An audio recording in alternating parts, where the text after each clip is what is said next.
India में हिमालयास पर कई हजारों फीट पर एक लेक है जहाँ पे आपको ये दिखेगा। मैं बिल्कुल एग्जैजरेट नहीं कर रहा। Hundreds of skeletons and perhaps no one exactly knows why और where did they come from. पर बहुत सारी थ्योरीज हैं और कुछ रिजल्ट्स हुए। रुको मैं बताता हूँ।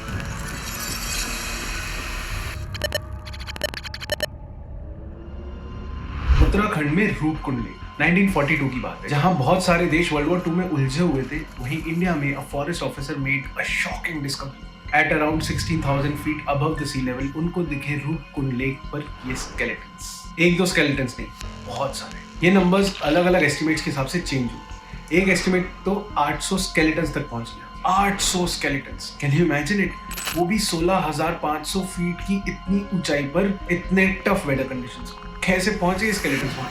जो बात मुझे और आपको इतनी हैरान कर रही है, जाहिर सी बात है इतने सालों से ये बात बहुतों को हैरान कर चुकी होगी। ये स्केलेटन्स किन लोगों के हैं और इन लोगों की मौत कैसे?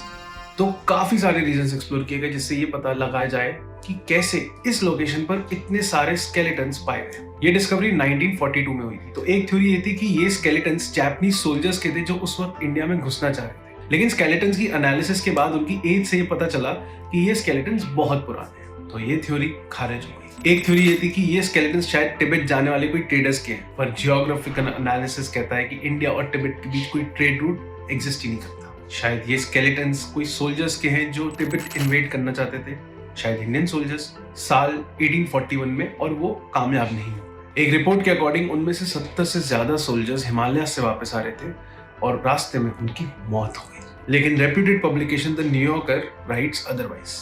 There are no signs of battle on the bones. They were bones of men, women and children.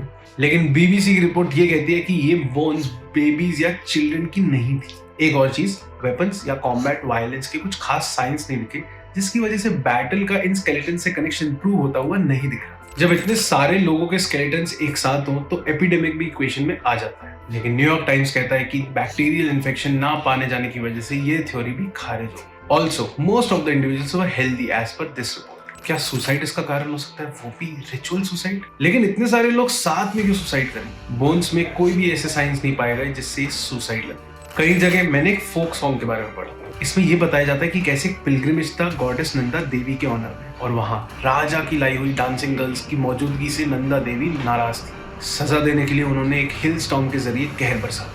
एक रिपोर्ट के अकॉर्डिंग कुछ बोन्स में ट्रॉमा के साइंस है, जैसे कि उन पे कोई राउंड ऑब्जेक्ट्स हिट किए। कितना दिमाग घूमा होगा ये सारी थ्योरीज एक्सप्लोर करने में और इस नतीजे पे आने में कि ये स्केलेटन्स यहाँ पे कैसे आए। इस बात का अंदाजा मैं और आप तो शायद लगा ही नहीं सकते, लेकिन कुछ बातें रिसर्चेस में निकल के आई हैं। जैसे पहले की स्टडीज में माना जाता था कि ये स्केलेटन्स उन लोगों के थे जो एक सिंगल इवेंट में पेरिश हुए थे, लेकिन कब? Somewhere around the 9th century, मतलब अराउंड 1200 साल पहले। और ये भी कुछ जगह लिखा है कि दो ग्रुप्स के लोग थे, जिनमें से एक ग्रुप के लोग टॉलर यानी लंबे थे। फिर एक नई रिसर्च आई जिसने पूरा गेम पर लट दिया। 28 co-authors from 16 different institutions based in India, Germany and the United States of America. इनकी एक स्टडी आई। रूपकुंड में पाए गए 38 इंडिविजुअल्स के स्केलेटन्स का एनालिसिस और रिजल्ट्स बहुत ज्यादा शॉक। क्यों?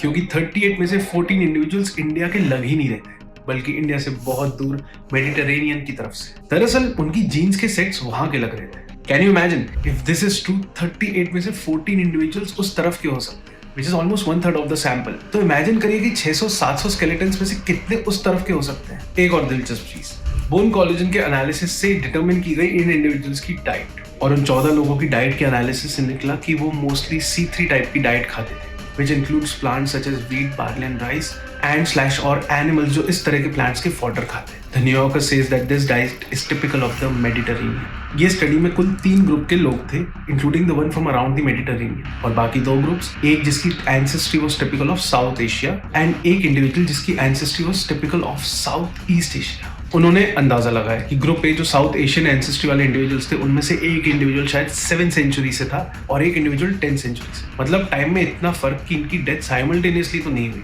इस स्टडी ने हाइपोथेसिस की कि एक पिलग्रिमेज इवेंट के दौरान mass death can be a plausible explanation for deaths of at least some of the individuals of this group. जो मेडिटेरेनियन ग्रुप था, ग्रुप बी, उनकी डेटिंग 17 से 20th सेंचुरी के बीच। इवन वो एक इंडिविजुअल जो साउथ ईस्ट एशियन एंसेस्ट्री का है, उनकी भी यही टाइमलाइन समझी जा रही है। लेकिन सवाल यह है कि इतने साल पहले मेडिटेरेनियन एरिया से इतने सारे लोग इंडिया आए ही क्यों थे, और वो हिमालयाज में क्या कर रहे थे? क्या वो कोई पिलग्रिमेज के लिए इंडिया आए थे, या फिर इंडिया में पहले से मेडिटेरेनियन एंसेस्ट्री के लोग बसे हुए थे? हाइपोथेसिस ये भी एक्सप्लोर की जा सकती है कि क्या अलेक्जेंडर द ग्रेट के टाइम के बाद ये इंडिविजुअल्स इंडो ग्रीक पॉपुलेशन से डिसेंड हुए। द न्यूयॉर्कर लिखता है कि this group most likely perished in a single event. मैंने पढ़ा था कि कई स्केलेटन्स में फ्लैश भी अटैच्ड दिखा था। इतनी कुछ मिस्ट्री है इस लेक के सराउंडिंग की जाहिर सी बात है रूपकुंड लेक को मिस्ट्री लेक या स्केलेटन लेक के नाम से जाना जाता है। ये स्टोरी को कवर करने में मैंने इतने परम्यूटेशंस और कॉम्बिनेशंस देखे कि मैं खुद कंफ्यूज हो गया। क्या कभी रूपकुंड की मिस्ट्री सॉल्व हो पाएगी?